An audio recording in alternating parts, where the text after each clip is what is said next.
कपाळावर बुक्का लावलाय तो पुसून टाका. तिरुपतीच्या देवळात विद्वान ब्राह्मण श्रीनाथ शास्त्री नित्यनेमानं रोज विष्णू सहस्त्रनामाचं पठण करीत बसत. शास्त्री बुवा अत्यंत गरीब होते. घरात 18-20 दारिद्र्य नांदत होतं. मुलांच्या अंगावरचे कपडे फाटलेले असत. शास्त्री बुवांची पतिव्रता पत्नी ठिकठिकाणी विरलेल्या फाटलेल्या लुगडाला गाठी मारून नेसायची. रोजचं दारिद्र्य ते कसंबसं सहन करायचे. पण सणवार आले, दिवाळी आली की दारिद्र्याचे हे काटे त्यांना अधिकच रक्तबंबाळ करू लागायचे. आसपास शेजारी पाजारी दिवाळीची रोषणाई व्हायची. घराघरातली बायका मुलं कोऱ्या कपड्यात वावरायची. पण शास्त्री बुवांची मात्र फाटक्या कपड्यात हिंडायची. संस्कारित असल्यामुळे ती आपल्या पित्याला दोष देत नसत. पण त्यांच्या मूक नजरेतील आर्तता श्रीनाथ शास्त्रींच्या हृदयाला पिळवटून भेदून जात असे. त्यांची पत्नीही त्यांना एका शब्दानं कधी बोलत नसे. पण आपल्या देहावर असलेल्या लुगड्याच्या गाठीकडे ती अतीव दयनीयतेने पाहत असे. त्यावेळीही शास्त्री बुवांना अत्यंत अपराध्यासारखं होई. आजचा दिवसही सणाचा, दिवाळीचा होता. घरातल्या दारिद्र्याच्या दर्शनाला कंटाळून पहाटेपासूनच श्रीनाथ शास्त्री तिरुपतीच्या मूर्तीसमोर बसून विष्णू सहस्त्रनामाचं एक नाम वाचत होते. वाचता वाचता हळूहळू त्यांचा कंठ दाटून आला. तिन्ही सांज व्हायला आली तरी पुढ्यातल्या पाटावर फक्त 2-3 मूठ तांदूळ जमा झाले होते. मुलं सकाळपासून उपाशी होती आणि रात्रीच्या जेवणासाठी हे जमलेले तांदूळ कुणाच्याही दाती ओठी लागण्यासारखे मुळीच नव्हते. शास्त्री बुवांच्या मनात विचार आला, इतकी वर्ष आपण उपाशी पोटी सुद्धा परमेश्वराच्या नामस्मरणात कधी खंड ना पडू दिला, ना कधी आपलं चित्त विचलित होऊ दिलं. पण आज अस्वस्थ का वाटते? परमेश्वर दयाळू असतो असं म्हणतात. मग त्याला आपली परिस्थिती का कळू नये? आपल्यावर दया दाखवावी असं का वाटू नये? की परमेश्वर दयाळू आहे ही अफवाच आहे? होय, तसंच असलं पाहिजे.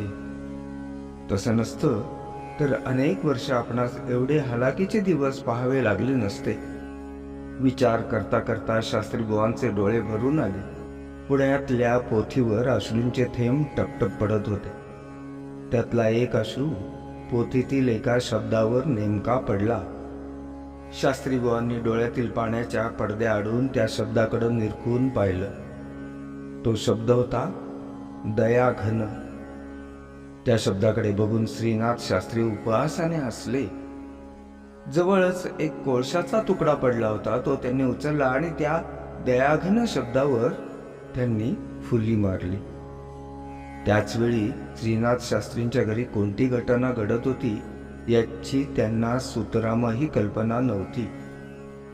त्या तिन्ही सांजेला श्रीनाथ शास्त्रींच्या घरासमोर डोक्यास काठेवाडी पद्धतीची पगडी बांधलेला सतेज चेहऱ्याचा तरुण येऊन उभा राहिला होता. त्याने आपल्या समवेत 8-10 बैलगाड्या भरभरून सामान आणलं. ते सर्व सामान त्यानं शास्त्री बुवांच्या घरासमोर उतरवलं. शास्त्री बुवांच्या पत्नीजवळ त्याने एक मखमली कापडाची थैली दिली.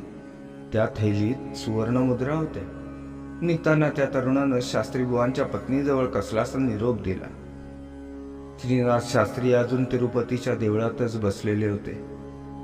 अश्रूंनी पुढ्यातील पोथी भिजतच होती. इतक्यात त्यांच्या डोळ्यासमोर नव्या कोऱ्या कपड्यातील त्यांची मुलं येऊन उभी राहिलेली दिसली. शास्त्री बुवांना आश्चर्यच वाटलं. आपल्या मुलांनी हे नवे कोरे कपडे कुठून आणले असतील? कुठून आणले असतील या प्रश्नानं ते साशंक होते. मुलांच्या अंगावर ते ओरडले, काय रे, कोणी दिले हे कपडे? कुठून चोरून बिरून आणलेत की काय? दरिद्री माणसाला वैभव नेहमी पाप केल्याशिवाय मिळत नाही असंच वाटत असतं. त्यामुळे चोरी केल्याशिवाय आपली मुलं नवे कपडे घालणारच नाहीत असं क्षणभर का होईना पण गृहीत धरल्यामुळं श्रीनाथ शास्त्री ओरडले होते.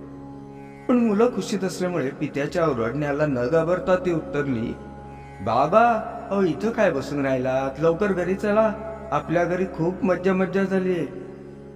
श्रीनाथ शास्त्री घाईघाईनं निघाले. घरी येऊन पाहतात तर काय, घरभर दिवे ते जाळत होते. सर्वत्र उदबत्ती धुपाचा सुवास दरवळत होता.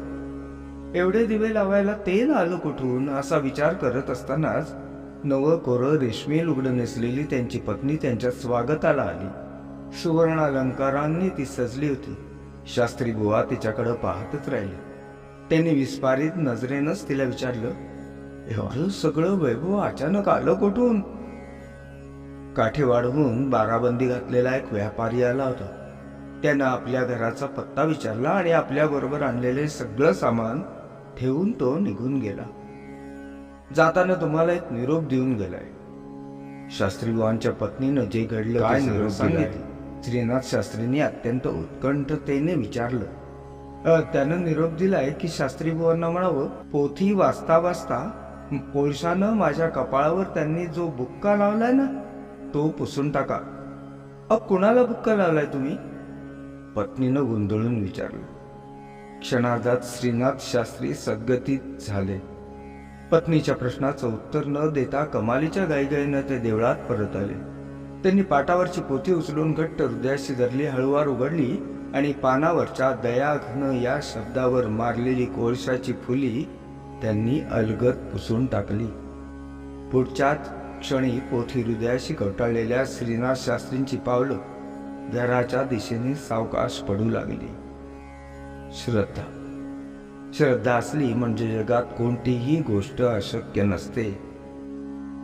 अवधूत चिंतन श्री गुरुदेव दत्त.